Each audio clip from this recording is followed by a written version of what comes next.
Yang pokok dalam wudu itu ada 4. Sisanya sunnah. Awas, kalau yang 4 ini tidak sempurna maka batal wudunya. 1.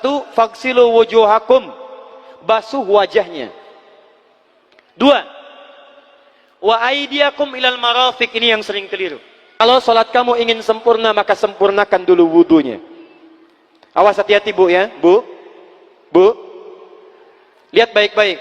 Kata para ahli hadis, kenapa Nabi mengajarkan wudu dulu? Padahal orang ini yang salahnya salatnya. Kenapa wudunya yang diajarkan? Kata para ahli hadis, ini menunjukkan ada kaitan antara wudu dengan salat. Kalau orang benar wudunya, pasti benar salatnya. Kalau orang wudunya salah, akan berdampak pada tidak sempurna salatnya. Silakan ibu cek, anak ibu wudunya seperti flash, cepat, kilat. Secepat kilat, itu pasti menunjukkan salatnya bermasalah. Nah sekarang bagaimana Nabi menunjukkan wudu yang benar? Yuk kita lihat pelan-pelan. Buka Quran surah kelima ayat ke-6, paling kiri sebelah atas. Ayo lihat sini, lihat. Kata Nabi kalau salatnya ingin sempurna dimulai dari wudu. Ya ayyuhalladzina amanu, kalimat wudu dibuka dengan kalimat iman. Idza qumtum ilas shalah, kalau kamu ingin sempurna dalam menunaikan salat, faghsilu wujuhakum, maka mulai dengan menyempurnakan wudu. Lihat baik-baik, saya tidak bermaksud mengajarkan, hanya mengulang kembali apa yang kita pelajari. Yang pokok dalam wudu itu ada 4. Sisanya sunnah. Awas, kalau yang 4 ini tidak sempurna maka batal wudunya. 1. Faghsilu wujuhakum, basuh wajahnya. Kalau disebutkan wajah dalam bab wudu, itu tidak ada yang lain kecuali bagian tampak muka. Gitu ya. Kalau yang punya jenggot, itu termasuk janggutnya di selai-selai. Kalau bapak kalau tidak punya jenggot atau belum punya jenggot, tidak usah maksa. Karena sunnah dalam hadis jenggot itu sunnah merawat, bukan menumbuhkan. Silakan buka tentang babul liha, bab jenggot. Itu hadis-hadis tentang sunnah jenggot, sunnah merawat bagi yang punya jenggot. Tapi yang tidak punya jenggot jangan dipaksakan. Beli arang, sok. Beli timun, tidak usah. Ya, tapi kalau ada jenggotnya silakan rawat dengan baik supaya menampakkan nilai-nilai kemuliaan. Tahan. Sekarang kita mulai. Bagaimana cara berwudu yang baik? Perhatikan baik-baik. Kata Quran faghsilu, membasuh wajah, kalimat Qurannya menggunakan kata ghasala. Ghasala itu ambil airnya, tumpahkan di tempat yang dibasuh. Ambil airnya, tumpahkan di tempat yang dibasuh. Mohon izin, tahan sebentar. Mas, sini mas. Punten ya, yang kan bantosan, kadia sekedap. Sifat wudu cuma ada 3. 1, pakai keran. 2, pakai gayung. 3, air yang mengalir. Ya, seperti di sungai, ada air mengalir itu nggak ada masalah. Tapi kalau menggunakan gayung, atau semisalnya, Nabi itu diriwayatkan dalam hadis, itu sangat menghemat air. Bahkan pernah beliau kemudian berwudu, kalau kita kemudian hitung, itu hanya sejumlah pak, seaqua gelas pak, cukup. Atau yang kedua, menggunakan keran ya. Kalau sekarang kita ada keran, contoh ini kerannya. Ya, kerannya agak tinggi sedikit. Dan kita sesuaikan. Ambil airnya. Misal contoh, ghasala itu bukan ditumpahkan, ambil air, tumpahkan di tempat yang akan dibasuh begini. Yang telunjuk itu kemudian menghapus atau menghilangkan kotoran di sela-sela mata, contoh. Yang jempol menghilangkan kotoran di sela-sela telinga bagian belakang di sini. Ya. Jadi kalau misalnya saya mulai ambil airnya, kemudian saya tumpahkan di sini, yang telunjuk membersihkan di jari-jari di sini, di sela-sela mata. Yang jempol kemudian membersihkan di sela-sela di bawah telinga sini. Kemudian di selesai. 1. Tahan sebentar ya, ini praktek dulu sebentar. 2. Wa aydiyakum ilal marafiq, ini yang sering keliru. Dan tangan sampai siku. Ingat, tangan bahasa Arabnya yadun. Tapi dalam ibadah itu selalu diberikan batas. Misal, ini kafun. Ini asabi'. Ini sampai sini rusghun. Sampai sini, Bapak Ibu sekalian, ini namanya mirfaq, jamannya marafiq. Sampai sini katif. Dari sini ke sini itu yad, tangan. Dalam bab salat, bab wudu, bab ibadah, tidak pernah Al-Quran dan hadis menyebutkan tangan kecuali diberikan batasnya. Contoh, kita saat akan takbir, Allahu Akbar. Lihat An-Nasai nomor hadis 886. Kata Nabi, fawada'a kaffahul yumna. Maka orang salat itu meletakkan telapak tangan yang kanannya alal yusra, di punggung yang kirinya. Jadi begitu takbir, Allahu Akbar, yang kanan meletakkan di punggung kiri. Apa batas meletakkannya? Cuman sampai 3. 1, yang telapak ke punggung begini, jadi boleh begini. Yang kedua, pergelangan ketemu pergelangan begini. Rusgun ala rusgin. Jadi begitu takbir, Allahu Akbar, ini boleh. Tapi nggak usah diukur Pak ya, jangan telat. Allah. Pas, cepat. Boleh nanti lebih sedikit ke sini. Yang tidak boleh, awas, ini dilarang dalam hadis. Yang tidak boleh, kata Nabi, jangan engkau bersedekap seperti orang sombong. Kata para ulama, bagaimana? Ketika tangannya bertemu dengan mirfaknya begini. Nah, ini awas, sedekap yang dilarang, hati-hati. Kadang-kadang ada orang menes ke puncak subuh-subuh, sholatnya begini. Ya, awas nih. Cuman 3, kalau tidak begini, begini, atau begini. Dan saat mengangkat itu cepat Pak. Hadisnya cepat. Fawado'a. Fa itu di ilmu nahu harfu atfin rabitin baina syai'aini bila hudud. Huruf yang menyambungkan dua peristiwa tanpa jeda, cepat. Jadi antara mengangkat dengan meletakkan, langsung angkat Allahu Akbar. Tidak ada gerakan lain. Maaf, saya tidak bermaksud menyalahkan. Saya alhamdulillah ada koleksi 1235 kitab hadis. Saya mencari gerakan dari ngangkat ke meletakkan begini, tidak menemukan gerakan lain. Karena itu, jangankan hadis-hadis yang sahih, di kitab hadis palsu pun pemalsu hadis tidak tertarik memasukkan hadis ini. Saking jelas, jadi saat mengangkat langsung begini. Kenapa saya penting terangkan? Karena ada sebagian saudara-saudara kita merasa tidak enak, Ustadz, kalau saya takbir masa kiri duluan, sedangkan kiri kurang bagus, yang bagus kanan. Saya mah pengennya begini aja lah. Begitu takbir, kanan duluan, baru tutup dengan kiri. Jadi begitu diangkat, Allah, kanan masuk, kiri begini, tutup. Kadang-kadang kaki naik dikit. Nah, itu maaf, saya tidak bermaksud menyalahkan, tapi saya belum menemukan hadisnya. Dan pemalsu hadis pun tidak tertarik memalsukan hadis ini, karena saking jelasnya, angkat, tutup. Jelas ya? Nah, sekarang lihat sini. Dalam bab wudu, bahasa Qur'annya mengatakan, wa aidiakum ilal marafiq, dari tangan sampai siku. Ila dalam ilmu nahu harful ghayah, huruf yang menunjuk pada tujuan, batas dari ke. Ana minal an sa'adhab min Menes ila Bekasi. Saya setelah ini akan pergi dari Menes ke Bekasi. Jadi saya berangkat dari mana? Menes. Tujuannya kemana? Bekasi. Tujuan dalam bahasa Arab menggunakan ila, harfu ghayah. Dari Menes ke Bekasi. Menes ila Bekasi. Dalam wudu, lihat. Aidiakum ilal marafiq, ila sampai siku. Bukan dari siku ke tangan. Jadi saat kita mengambil air wudu, ambil airnya, tumpahkan dari sini, ilal marafiq sampai ke siku ke sini. Balikan lagi ke depan. Jadi bukan kerannya dibeginikan, sikunya dibeginikan, takut, bukan. Jadi bukan siku diteruskan ke bawah. Yang tepat itu ambil airnya, kemudian basuh dari sini sampai dengan ke sikunya. Hati-hati, ini ada maknanya. Dan jika benar di hadis Muslim, jika orang wudunya benar seperti ini, maka bersamaan dengan jatuhnya air wudu itu, jatuh pula dosa-dosa dan kotoran yang melekat pada anggota tubuhnya.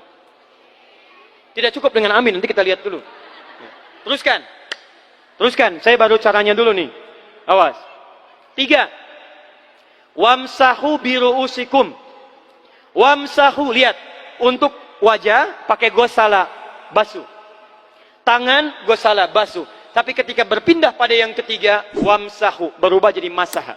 Tahan sebentar ya. Calik. Duduk sini aja. Lihat sini. Ya, pilih. Duduk di sini atau ngapus. Ah, sudahlah. Datang sendiri, nulis sendiri, ngapus sendiri, luar biasa. Cuman di menes ini. Ini awas, ini penting ini Bu ya, penting. Saking pentingnya susah dihapusnya tuh. Dah sini aja. Masaha. Masaha. Sudah. Masaha artinya mengusap. Kalau yang tadi membasuh, kalau masaha mengusap. Jadi yang ketiga ini tidak usah dibasuh. Jangan tumpahkan air di tempatnya, tumpahkan airnya kemudian usap tempatnya. Pertama, wamsahu biru'usikum. Masya Allah. Kata Allah, bagian ketiga usap kepalanya. Awas, hati-hati. Tangan selesai pindah. Pindah kemana? Bukan ke rambut, tapi kepala. Kepala. Jadi dalam bab wudu yang diusap bukan rambutnya, kepalanya. Itulah keadilan Allah. Kalau yang diusap kepalanya, semua manusia yang hidup pasti punya kepala. Tapi kalau yang diusap rambutnya, ada ketidakadilan. Karena tidak semua orang punya kepala, punya rambut. Tuh. Nah sekarang lihat sini. Ketika kita diminta mengusap kepala, bahasanya masaha. Masaha itu begini. Ini saya punten. Bismillah. Ini ya. Ambil airnya, tumpahkan, baru kemudian diusapkan ke kepalanya. Paham ya? Kalau yang gosala, ambil, tumpahkan di tempat yang akan dibasuh. Tapi kalau masaha, hati-hati. Ambil airnya, tumpahkan, baru diusap. Jadi bukan diambil air, tumpahkan di kepala begini. Paham? Nah, tahan sebentar. Dan ini menggunakan huruf ba, Masya Allah. Ba, lihat, wajah tidak pakai ba. Tangan tidak pakai ba. Tapi khusus untuk kepala, pakai ba. Wamsahu bi. Huruf ba dalam ilmu nahu. Coba dibuka yang suka ngaji, buka kitab Bughnil Labib an Kutubil A'arib halaman 29 sampai dengan 59. Di situ ada penjelasan karya Ibnu Hisham Al-Ansari. Ibnu Hisham Al-Ansari. Itu ada penjelasan tentang makna huruf ba. Huruf ba itu punya 14 arti dalam bahasa Arab. Ada ilsaq, ada istighraq, ada muhabah, ada ba li tab'id. Ba li tab'id dibagi dua. Tab'id ma'al hudud wa tab'id bila hudud. Nah yang ba ini, ba, kenapa pakai ba? Kata para ulama dari huruf ba yang 14 ini, ada 3 makna yang diterapkan dalam ayat wudu. Satu, istighraq. Istighraq itu membasuh keseluruhan. Jadi kalau kita ingin wudu, ambil airnya tumpahkan, basuh keseluruhan dari depan sampai ke belakang begini. Balikan lagi. Yang kedua, at-tab'id ma'at tahdid. Sebagian tapi dengan batas. Kata Imam Asy-Syafi'i, di mana batasnya ubun-ubun? Diboleh kalau kita mau wudu, misalnya ibu tidak bisa membasuh keseluruhan, sedang pakai kerudung misalnya, jilbab nggak bisa dibuka, tempat wudunya terbuka, Anda tinggal ambil air wudu, kemudian tumpahkan sedikit, boleh diusapkan bagian kepala sampai ubun-ubun, sah wudunya. 3, at-tab'id min duni tahdid.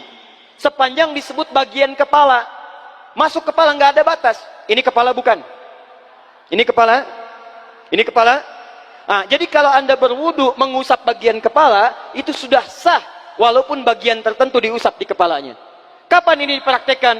Kata Imam Malik, kata Imam Abu Hanifah, ini dipraktekkan kalau seorang memiliki satu sakit di kepalanya yang tidak memungkinkan dibasuh keseluruhan. Misal, mohon maaf, ya ada orang misalnya, mohon maaf ya, tiba-tiba sedang jalan di kebun, tuh jatuh duren. Bu, anak duren ya, jangan duren yang besar. Tiba-tiba nimpa misalnya. Duren teh bahasa rangatnya kadu, Bu, ya. Kadupak, kaduhung, ya, dan seterusnya. Kadu. Nah, nimpa kepalanya, bocor misalnya. Kemudian dalam bocor itu diperban, kata dokter tidak boleh kena air. Saat bagian kepala yang tidak boleh kena air itu, bukan berarti wudunya kemudian bisa batal atau boleh tayamum karena tidak bisa mengusap kepala. Kata para ulama, boleh dia mengusap bagian kepala yang lain yang tidak terluka. Itulah kenapa Allah memberikan huruf ba di sini untuk kemudahan bagi kita dalam menunaikan wudu. Tapi pastinya yang dibasuh kepalanya bukan rambutnya. Jadi kalau ada laki-laki sudah dandan, sisiran, rapi, tiba-tiba keran dibuka, yang diusap cuma rambutnya, ulak. Nah, itu batal wudunya. Tidak sah. Harus diulang. Terakhir kaki. Kaki dibasuh sampai dengan bagian mata kakinya, dan ini tidak perlu saya terangkan karena mudah bagi kita untuk mempraktekannya. Tapi yang ingin saya jelaskan satu ini saja. Perhatikan baik-baik. Yang 4 ini wajib wudu. Tambahannya sunnah. Niat dimasukkan dalam wajibnya. Lihat sini. Kumur-kumur sunnah. Telinga sunnah. Istinsyak sunnah. Yang 4 ini wajib. Tapi terlepas dari wajib dan sunnahnya, perhatikan baik-baik. Kenapa ini disebut dengan wudu? Dan hebatnya, Al-Quran mengistilahkannya dengan toharah. Toharah. Apa itu toharah? Apa itu suci? Toharah. Apa itu toharah? Suci. Apa itu suci? Toharah. Ada toharah, ada nadhafah, itu beda. Kalau nadhafah, bersih luarnya, tapi belum tentu bersih dalamnya. Bisa jadi luarnya bersih, tapi dalamnya najis. Misal, hewan yang paling najis apa? Yang haram. Misal, hewan tadi itu, hewan babi misalnya, misal, dibersihkan, dimandikan, disisir, sampai bersih. Bersih tidak? Bersih. Bersih. Tapi halal tidak? Suci tidak? Tidak. Al-khinziru nadhifun walakinnahu ghairu tahir. Babinya bisa bersih, tapi tetap tidak halal, tidak suci dia. Tetap haram, tetap najis. Paham? Tapi kalau bersih luarnya dan suci dalamnya, maka kalimatnya berubah dari nadhafah jadi toharah. Toharah. Orangnya disebut dengan tahir. Kalau rajin dikerjakan disebut dengan mutatahhir. Wudu dalam Quran disebut dengan toharah.